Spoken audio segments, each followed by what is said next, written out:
Барлық айтқаным рас болғандықтан, шынайы болғандықтан мен өкінетін тұстар болған жоқ. Керісінше айтуым керек еді деген сәттер болды. Енді айтып ол қажеті де жоқ. Кейбір сәттерді балаларының білмегенінде жөн. Сұхбатқа барардың алдында Тұрсынбек мырзаға жаздым. Ол кісіден кері жауап болған жоқ.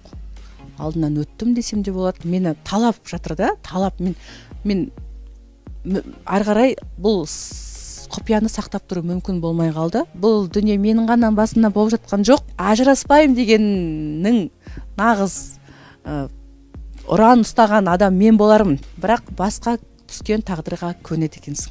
Мен өмірде хейт деген нәрсені жек көремін.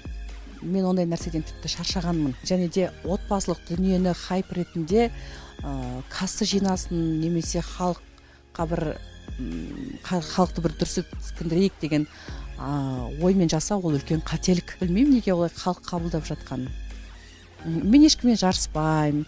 Әркімнің өзінің бағына қарай, ниетіне қарай табысы түсе жатар.